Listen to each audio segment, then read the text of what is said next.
La Universidad de Costa Rica le ha conferido el doctorado honoris causa al autor de El Pozo y una carta, Bronce, Una canción en la madrugada, Hombres curtidos, Final de calle y muchas narraciones más. Entre sus obras destaca también un ensayo emblemático que marca un hito historiográfico sobre el negro en Costa Rica.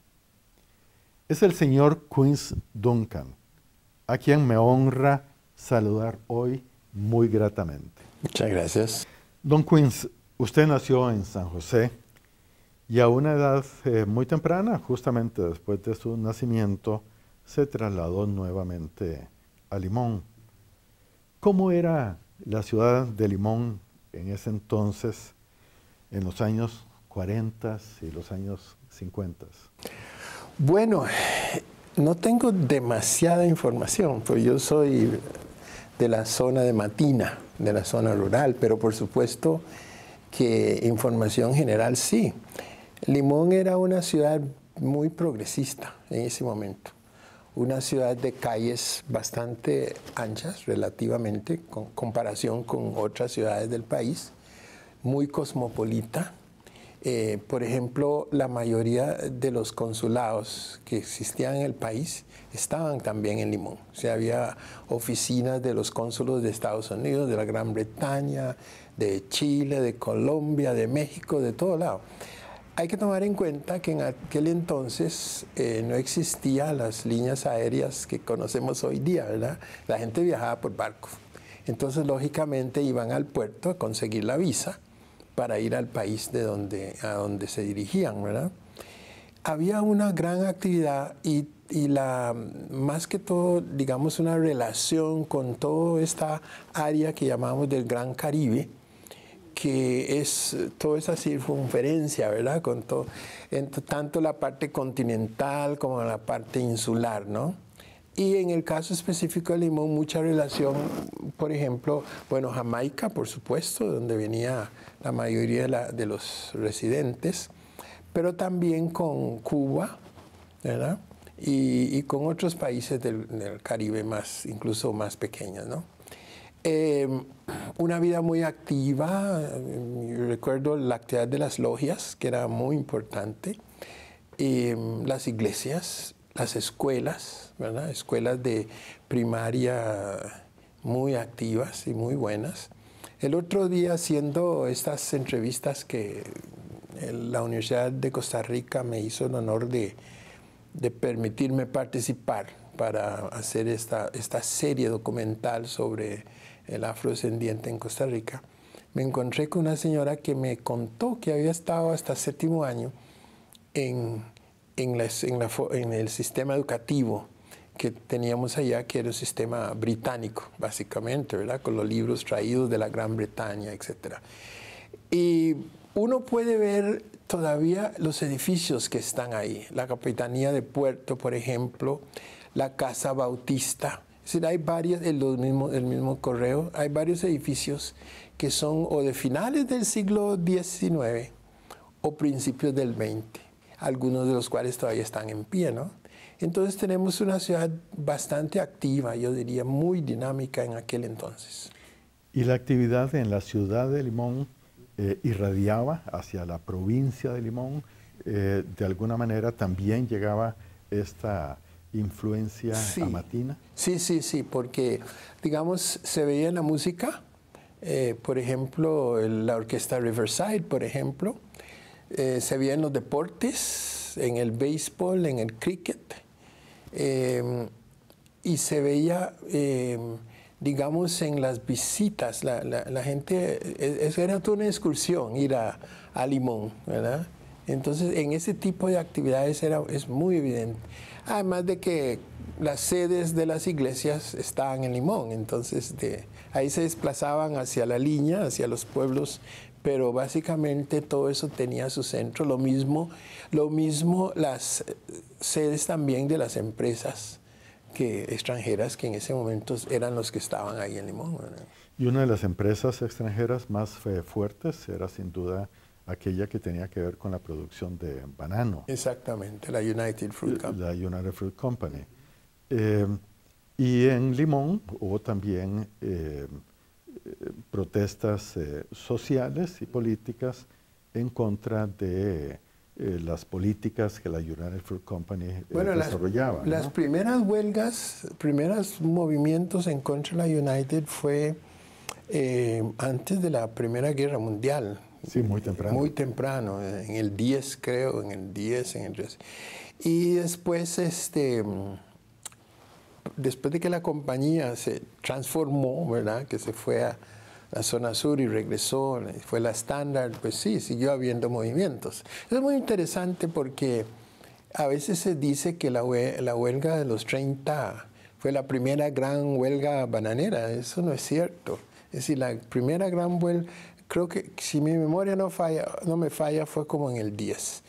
Y fue transfronterizo, de ambos lados de la frontera, Panamá y Costa Rica. El gobierno nuestro mandó 150 policías para reprimirlos.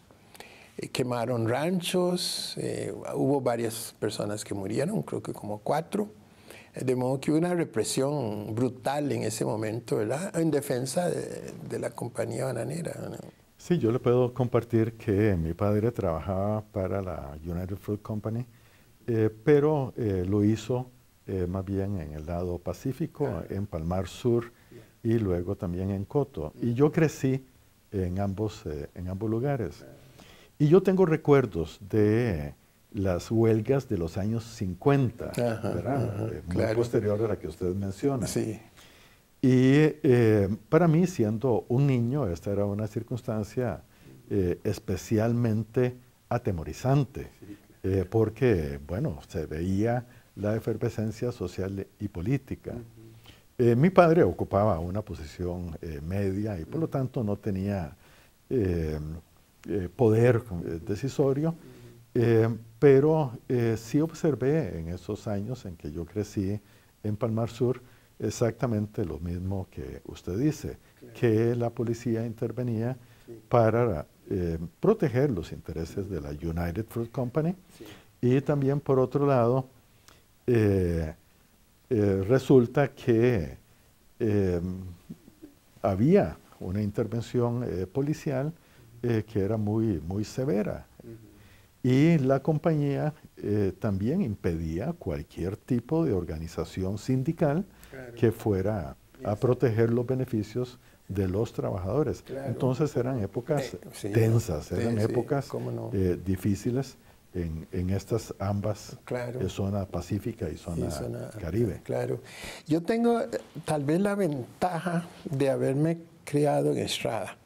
Nosotros ahí en el pueblo de Estrada éramos como una isla con relación a la producción bananera, muy orgullosos productores de cacao, productores de plátano, y muy orgullosos de que la compañía bananera no había entrado ahí, ¿verdad? Y recuerdo entonces a mi abuelo una mañana, pues claro, cuando las cosas no estaban bien, pues la gente de Estrada se iba a trabajar, tomar una jornada en la bananera en Matina o en Batán, ¿verdad? Y una mañana las cosas no estaban bien en casa económicamente, mi abuelo había que ir a hacer una jornada. Y estaba tan irritado, tan molesto, y nos hizo pasar un mal momento. Y era un hombre normalmente calmado, tranquilo. Mi abuela y yo la vimos mal esa mañana y toda la irritación era que él tenía que ir a trabajar a la compañía bananera.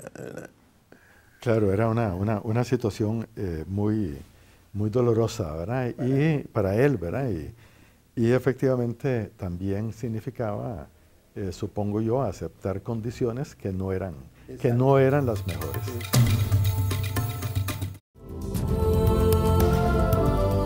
Limón entonces era una ciudad cosmopolita, abierta al mundo, que recibía muchas influencias culturales. Usted habló entre ellas la influencia británica, se utilizaban libros de texto británicos y había una comunicación frecuente y yo diría que constante con el Gran Caribe, entre ellos la isla de Jamaica. Sí. ¿Cómo influyó esto en el desarrollo cultural de la provincia de Limón? Bueno, fíjese que hay un momento en que esos estudios de Lara Putman, donde el nivel de alfabetización, por ejemplo, en Limón era más alta que en su país de origen. O sea, estaban por encima de lo que era Jamaica, Saint Kitts, etcétera, etcétera, etcétera. Porque se vinieron para acá a trabajar una élite bastante alfabetizada, bastante educada, que vinieron a buscar trabajo ya no solamente como peones, sino que eran los funcionarios de la empresa bananera. Muchos de ellos con una formación que la propia empresa comenzó a darles. Primero con el ferrocarril, ¿verdad? Primero con el ferrocarril y después poco a poco con la bananera. Hay una señora en Limón que cuenta cómo sus padres vinieron, trabajaban con la compañía en Jamaica, en las oficinas, y los trasladaron aquí para que siguieran trabajando. Entonces se dio una gran, digamos, un nivel cultural muy alto. Además había otra razón que explicaba eso. En aquel tiempo las posibilidades de movilización de un país a otro eran mucho más laxas. Había mucho más posibilidades de movilización para entrar a Estados Unidos, etcétera, etcétera, ¿no? Pero uno de los requisitos fundamentales era que la persona supiera leer y escribir. Entonces, toda esta población que era bastante transhumante casi, ¿verdad? Porque se movían de un lado a otro, necesitaban también tener ese dominio de la lengua. A tal grado que fíjese usted que en 1927, según el censo 27, el 81% de los hombres y el 82% de las mujeres afrodescendientes, afrocaribeñas, estaban alfabetizadas. Y tómese en cuenta que en ese momento el promedio nacional era 47%. El promedio de Limón era 60 y algo por ciento, 2 o 3 puntos por debajo de San José. Y solo Heredia superaba a todos, ¿verdad? Entonces, usted se puede imaginar entonces que el nivel cultural era muy importante. Los periódicos que se publicaban en Limón, por ejemplo, que eran bastantes, en inglés, por supuesto. La gente que escribía, por eso yo he insistido mucho en que no se diga que soy el primer escritor afro-costarricense, sino el primero en lengua española, porque ha habido poetas, Alderman Johnson, por ejemplo, y otros ensayistas, cuentistas incluso, que escribieron y publicaron los periódicos de Limón, algunos periódicos espontáneos. Por un momento estuvo The Nation de Marcos Garvey, pero también hubo los periódicos que patrocinaba la misma empresa, la misma compañía bananera. Entonces uno encuentra gente con efectivamente un nivel cultural muy alto. En mi escuela, en una escuela rural, porque no es la ciudad de Limón, Estrada, aunque Estrada era bastante progresista, para serle franco, pero en mi escuela, por ejemplo, nosotros teníamos los textos traídos de Jamaica. Eso era generalizado en Limón, o de Inglaterra. Entonces, mis lecturas eran selecciones de Shakespeare, de Tennyson, de todos esos poetas y escritores ingleses en sexto grado. A partir de quinto y sexto grado, eso era el tipo de lectura que teníamos. Por supuesto, la Biblia, porque éramos todos de religión protestante, ¿verdad? Entonces, sí, llegaban periódicos de Jamaica, revistas también o de Gran Bretaña. Yo recuerdo a mi abuelo más de una vez olvidándose ir a la finca porque le había llegado el Gleaner de Jamaica y estaba sentado leyendo el Gleaner, ¿verdad? De modo que sí, efectivamente hay un nivel. Otra cosa importante eran los contactos culturales con estos otros lugares. Muchos grupos de New Orleans, por ejemplo, venían a hacer sus conciertos en Limón. Tanto que hay un limonense cuyo nombre no me acuerdo, creo que nació en Panamá y se crió en Limón o al revés, que fue el segundo miembro de la orquesta de Louis Armstrong, ¿verdad? Del famoso jazzista, ¿verdad? Famoso. Él era el segundo de a bordo en ese grupo y entonces, efectivamente, ¿verdad? La cuestión cultural del Gran Caribe era muy pronunciado. Las ligas deportivas, ¿verdad? El grupo de Limón iban a jugar a Almirante, iban a jugar a Bocas del Toro o iban a jugar a Bluefields, algunas veces a San José, cricket y después béisbol, ¿verdad? Claro. Bueno, usted al mencionar a Louis Armstrong, lógicamente que está haciendo referencia a uno de los grandes íconos del jazz de todos los tiempos. Y al mismo tiempo menciona usted, Don Queens, manifestaciones culturales importantes en literatura, pero también en otras manifestaciones artísticas. La literatura costarricense en inglés es propiamente de la región Caribe y es una literatura de importancia para nuestro país. Sin embargo, es poco conocida y muy poco se ha escrito sobre ella. Sí hay estudios sistemáticos, pero no son muchos. Y muchos de ellos son extranjeros, se publican afuera y no circulan dentro de Costa Rica también. Y la publicación ha sido también bastante limitada. Sí.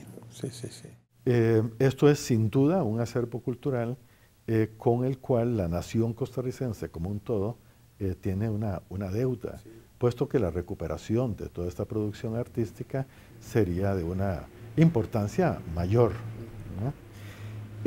Usted, haciendo una comparación entre la literatura caribeña en inglés y la que se realiza en español, y usted es uno de sus mayores exponentes, ¿qué cosas ve en común o qué aspectos diferencian a una literatura de la otra? Yo pienso que, bueno, por supuesto que hay asuntos de temas, no, por supuesto, pero hay una cuestión de estilo. Digamos, el inglés limonense, como herencia caribeña, es muy victoriano, es muy de la época del inglés clásico, ¿verdad? Entonces, los poetas normalmente escriben así, ¿verdad? Muy floreado. Pero recuerdo y me gusta citar mucho a Albert Herman Johnson, que para mí es el mayor de ellos, porque cuando él viene jovencito, tiene un poema dedicado a Jamaica. Él viene contra su voluntad, su padre decide que su familia se viene para acá. Para él fue una gran desilusión porque había conseguido una beca para estudiar en una universidad, una normal allá, pero resulta que era católica y la familia, entonces el papá se opuso totalmente a que fuera y entonces mejor se los trajo de una vez para Limón buscando nuevas oportunidades. Entonces en este nuevo poema, este poema joven, del joven escritor, él recuerda lo que él llama la tierra de Dios, ¿verdad? Y habla de los Blue Mountains, ¿verdad? La montaña azul y del cantar de los pájaros, y declara que él va a regresar a la tierra de Dios. Bien interesante, porque entonces, años después, cuando estalla el volcán Arenal, tiene un poema muy bonito que a mí me encanta, donde le reclama al volcán y le dice: no tuviste piedad ni con los animales, ni tuviste piedad con el niño, el párvulo, y clamamos que ya cese tu castigo a nuestra amada tierra. O sea, ya él incorporó como su patria Costa Rica, ¿verdad? Después de, no sé, 50 años. Entonces efectivamente, usted lo ha dicho, es literatura costarricense. Cuando se hizo un primer esfuerzo, que no he retomado eso, pero cuando hicimos un primer esfuerzo para tratar de recoger esos poemas, algunos de ellos, y publicarlos acá, la respuesta fue de las editoriales oficiales que no, porque era en inglés, ¿verdad? No podían publicar nada en inglés, tenía que ser todo en español, lo cual era muy consecuente con lo que se estaba haciendo, que era haciendo todo lo posible para desaparecer el inglés de Limón, ¿verdad? Que esa era parte del mito de hacernos costarricenses, era quitarnos la lengua inglesa, cerrando las escuelas de inglés, etcétera, etcétera. Entonces, no se pudo en ese momento. Años después se ha hecho algunas publicaciones. Yo tengo una publicación, un mensaje de Rosa que me sacó la UNED, bilingüe, o sea, por un lado inglés y por el otro lado español, y también hay unos cuentos míos que se tradujeron, una selección que publicado por Delita Martin, que la editorial Costa Rica los publicó. Entonces, bueno, el criterio cambió, pero en aquel momento todavía estaba muy fuerte esa idea de que no, en inglés no, porque eso es extranjero, eso no es costarricense. Sí, eso calza mucho con ese proceso de purificación que se dio en Costa Rica, de purificación, digamos, ideológica, referente a las culturas y las etnias, sí, en que se llegó a afirmar que somos un pueblo hecho solo por blancos. Exactamente. Lo que es una negación de la naturaleza plurilingüística y multicultural y también multiétnica, sí, de un país que está hecho de emigrantes. Exacto. Como tantos países, no solo americanos, ¿verdad?, sino del mundo entero. La humanidad ha migrado durante toda la historia y en todas las diferentes direcciones. Pero bueno, precisamente este tema me resulta también muy interesante, puesto que la purificación, ese fenómeno de purificación que también, por ejemplo, se dio en Grecia, ¿no? En la Grecia clásica, donde expulsaron todos los elementos semitas o árabes, ¿verdad?, de su propia cultura. Me lleva a pensar precisamente en cómo la purificación entonces va acoplada con un proceso de discriminación, ¿verdad? Entonces quería preguntarle, ¿qué significa ser negro en Costa Rica, don Quince? Bueno, es una pregunta bien interesante. La otra vez dije, reaccionando frente a un comentario de don Beto Cañas, que en una entrevista que le hicieron, creo que fue la CNN, él dijo, no, él no es negro, escritor negro costarricense, él es costarricense, ¿verdad? Y siempre me recriminó el hecho de que usara el término, afijo, afro, ¿verdad? Porque dice, ¿por qué usas eso? Y es una decisión política, es una decisión política, es la necesidad de reivindicar lo que es nuestra herencia cultural. Una herencia cultural devalorada completamente, ¿verdad? Se supone que grandes, digamos, autores como Toynbee llegaron a decir que la única raza que no había contribuido en nada al progreso humano era la raza negra. El viejo se arrepintió antes de morir y cambió un poco, pero el daño ya estaba hecho durante 40, 50 años. Y no solo él, Hegel también está en lo mismo, y todos esos clásicos en lo mismo. Hume, todos decían lo mismo. Kant. Entonces, es necesario reivindicar eso. Decir, es una gran mentira que África era un montón de salvajes ahí con taparrabos y comiéndose unos a otros, porque hasta eso llegaron a decir que era ya canibalismo. Y entonces es como reivindicar eso y sentirse orgulloso de que esa es mi herencia. Creo que es una cuestión de identidad. Y la identidad es muy importante en la vida de cualquier persona. Uno tiene que reconocerse a sí mismo y aceptarse a sí mismo.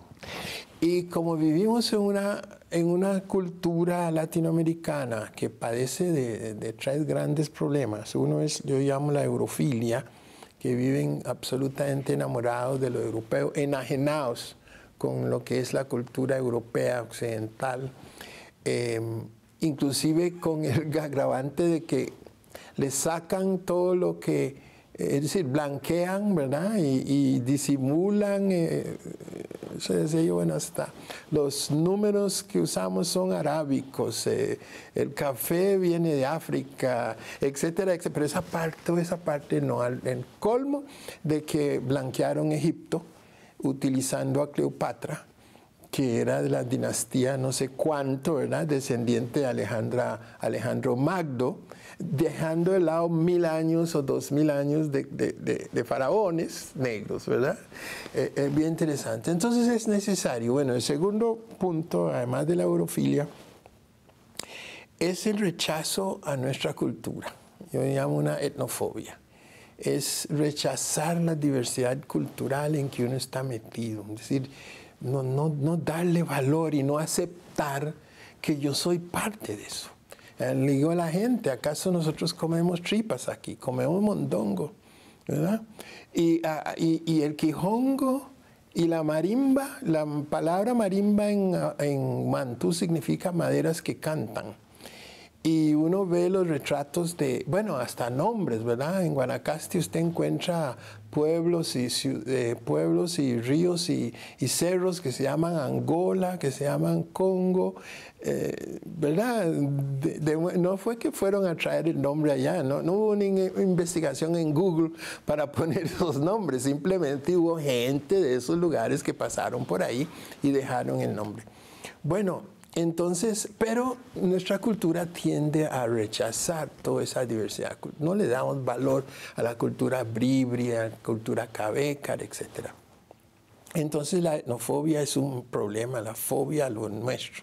Y por supuesto, si uno cree, si uno está enajenado de la cultura europea y cree que es lo máximo, es lo único, es lo máximo y lo único, y si uno desprecia de lo que uno forma parte, uno termina en una especie de endofobia, que es un rechazo a uno mismo, ¿verdad? Es un rechazo a uno mismo. Uno lee algunos de los escritores clásicos latinoamericanos, donde te escriban el latinoamericano es, ¿verdad? Y dice uno, pero caramba, usted es latinoamericano también. ¿Cómo es que tiene ese concepto de lo que somos?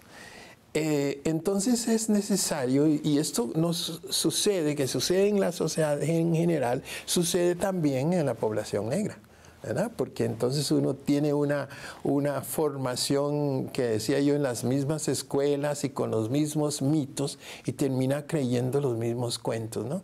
Entonces en realidad, ser negro en Costa Rica significa recuperar mi identidad, recuperar mi herencia ancestral. Tengo la esperanza de que tal vez mis bisnietos ya no les sea necesario eso. ¿Y esta tradición ancestral en qué consiste? Esta herencia. Esa herencia, bueno, cultura, es espiritualidad, es una cierta visión de tolerancia con el mundo. Yo siempre cuento cómo en el mundo en que yo me crié, en el Limón de aquellos tiempos, era un mundo afro, ¿verdad? Ahora uno va allá y cuesta encontrar los afros en Limón, pero en aquel momento era una cultura afro. Recuerdo en Siquirres, por ejemplo, que estaba la iglesia episcopal de un lado y la iglesia católica, casi a los 25 metros al otro lado de la calle. Y por allá habían otras denominaciones. Usted veía las familias que iban a servicio o misa el domingo. Y la familia venía junta y se iban partiendo, porque tal vez el papá era de una iglesia y la mamá era de otra iglesia. Y uno veía a los chiquillos que a veces unos iban con la mamá, otros con el papá. teníamos, por ejemplo, las logias, ¿verdad? Que era una cosa, más de 20, 28 logias creo que existieron en Limón de diferentes tipos. Y entonces esa tolerancia que heredamos de buena parte de nuestra cultura, son cosas son valores que yo creo que hay que rescatar y tener. Para mí fue una gran sorpresa cuando me mudé a San José. En esos días recuerdo que vi en el periódico que habían apedreado una iglesia evangélica en Cartago. Y yo decía, ¿cómo? Qué raro, no entiendo. O sea, para mí eso no cabía en mi mente.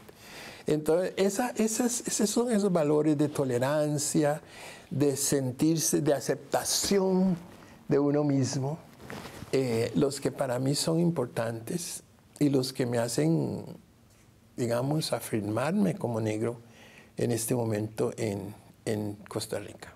Sí, es la capacidad de conocer y reconocer al otro. Claro. La capacidad de aceptar, y no solo de tolerar, sino de reconocer la dignidad. Claro. Pues, la dignidad de la diferencia. Es más que tolerancia, es respeto. Es mucho más que tolerancia. Claro. Yo digo que hay una escala de convivencia, que el primer piso es la tolerancia, pero normalmente toleran los poderosos, toleran a los débiles, ¿verdad?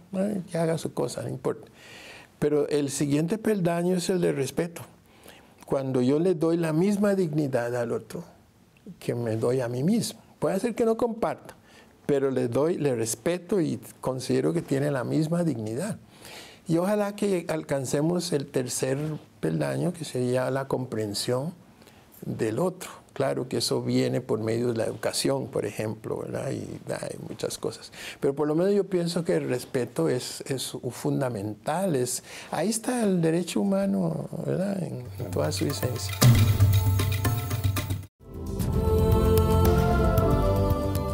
Usted ha sido un defensor de los derechos humanos, de la población en general, del ser humano en general, pero específicamente también de los derechos de la población afrodescendiente o afrocaribeña, ¿no? ¿Cuáles son los obstáculos más grandes que usted ha observado u observa todavía para que en Costa Rica logremos avanzar en esos peldaños, que empiezan por el reconocimiento del otro, el respeto al otro y, como usted lo señala muy bien, la comprensión del otro? Al hablar del otro, estoy hablando simplemente de la diversidad, de la otredad, de la alteridad.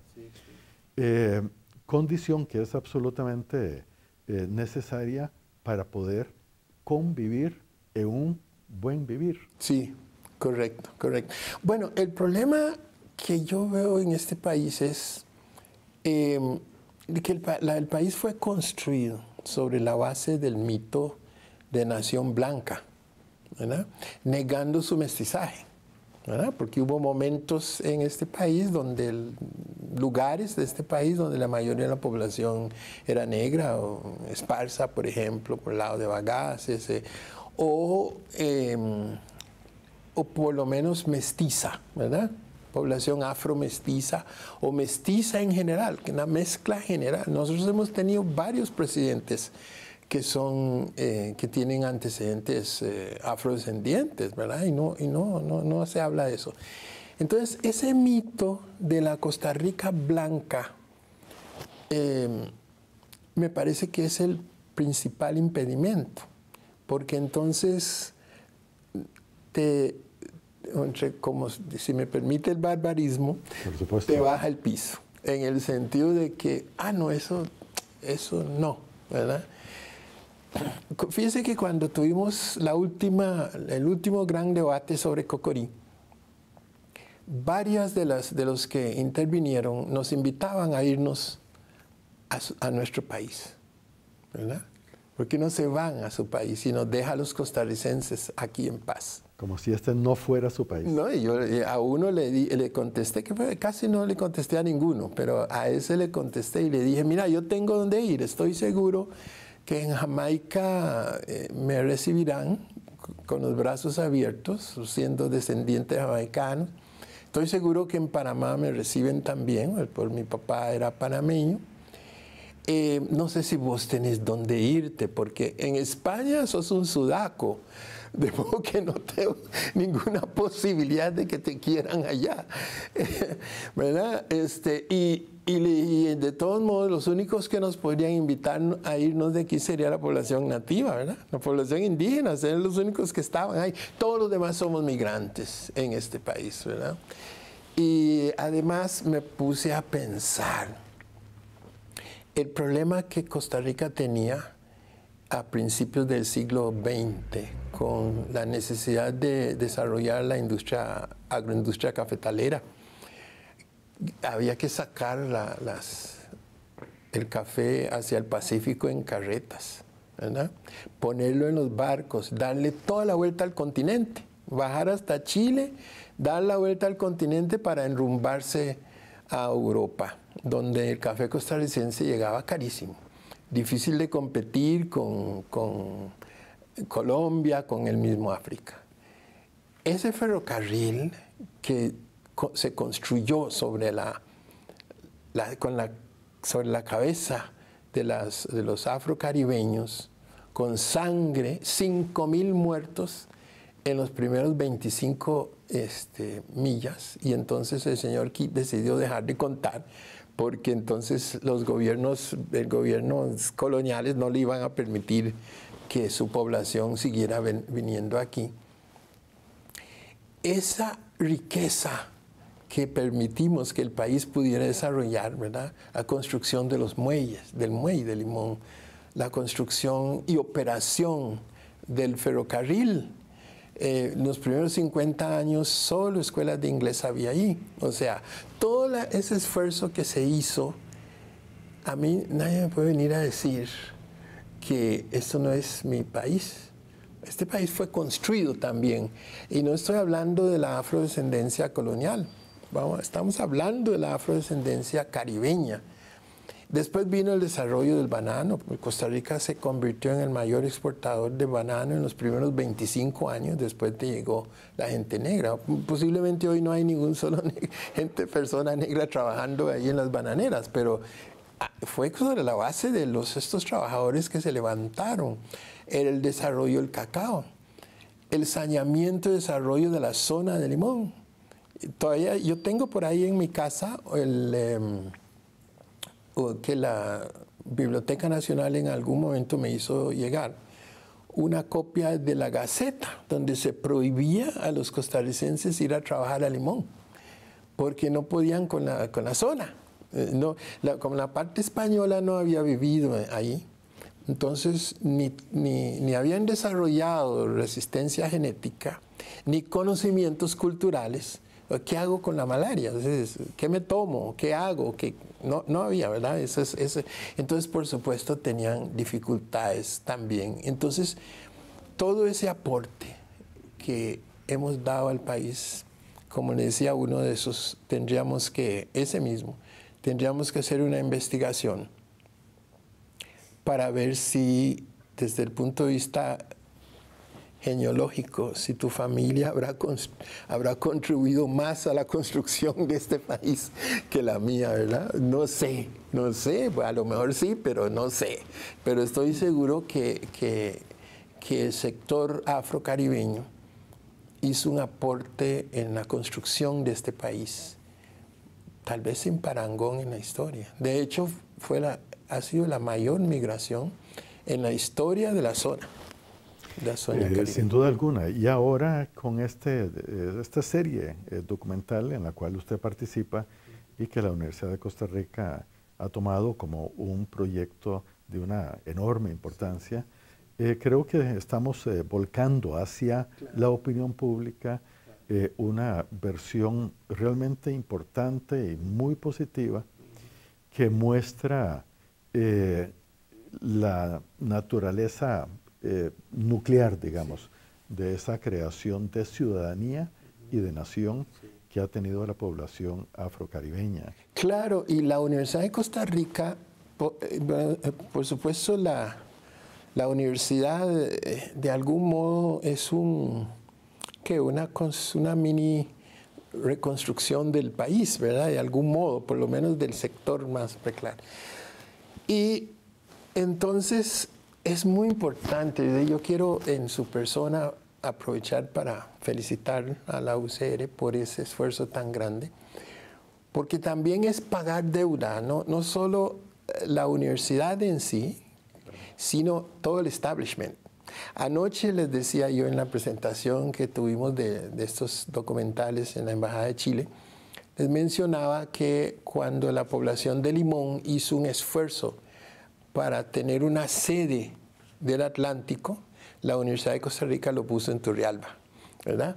Y eso no era cosa de la Universidad de Costa Rica, es que así es como actuaba el país con relación a la zona nuestra. La primera vez, después de la Guerra Civil del 48, un grupo se organizó que se llama los Black Wiz y mandaron a pedir a todos los partidos políticos participación. Nosotros queremos, ahora somos ciudadanos, queremos participar. Bueno, Liberación mandó a Bolio y dijo, bienvenidos los negros, por eso todo el mundo se hizo figuerista, ¿verdad? Pero el grupo que representa a la oposición dijeron, bueno, a nosotros nos parece bien, lo que pasa es que como ustedes tienen nombres en inglés, ¿verdad? Nombres extranjeros, entonces es un poco difícil integrarlos en este momento, ¿verdad? Y yo vuelvo a ver el país y digo, y los Hain, y los Orlich, y los Bornarcich, esos no son nombres extranjeros también.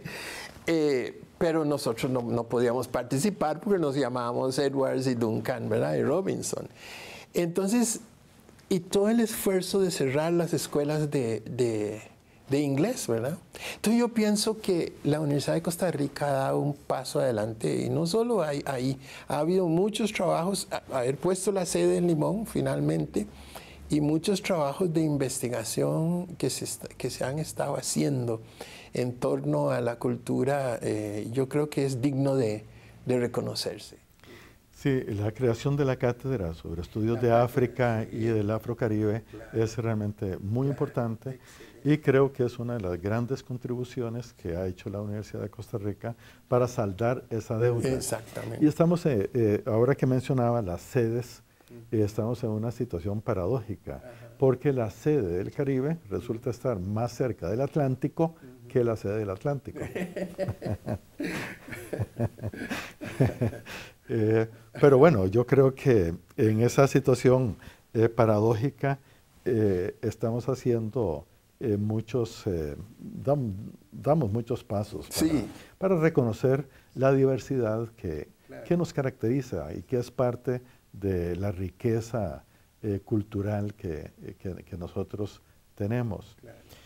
Por supuesto que al hablar de negritud estamos hablando de muchas cosas al mismo tiempo, ¿no?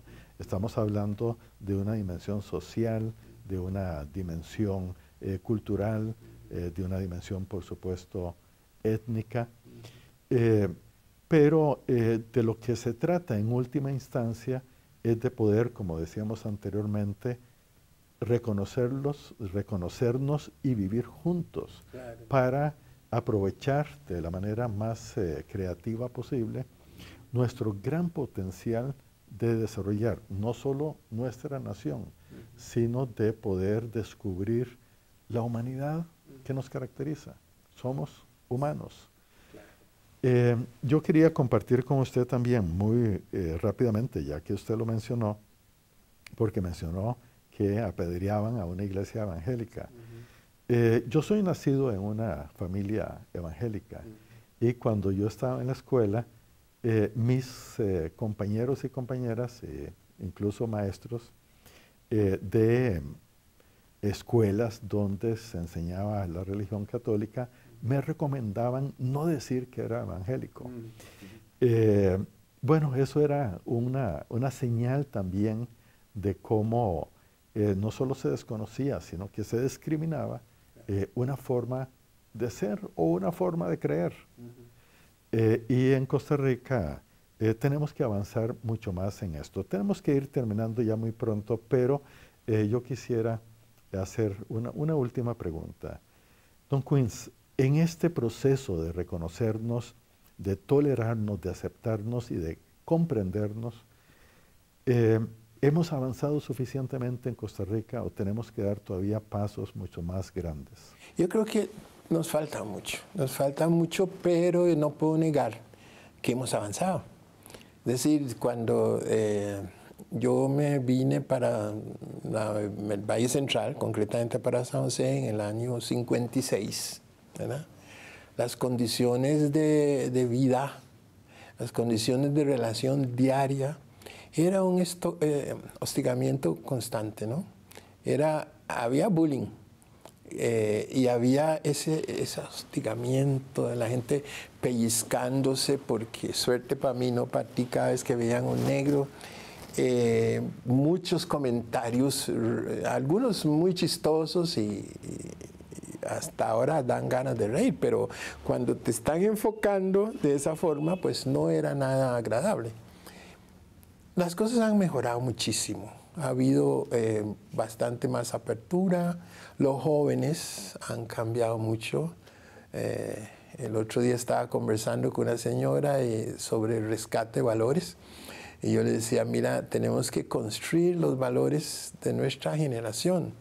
Porque cuando me hablas de rescatar valores, necesito que me digas cuáles son esos valores que vas a rescatar, ¿verdad? Porque yo conozco algunos valores que, francamente, espero en Dios que no los rescaten, ¿verdad?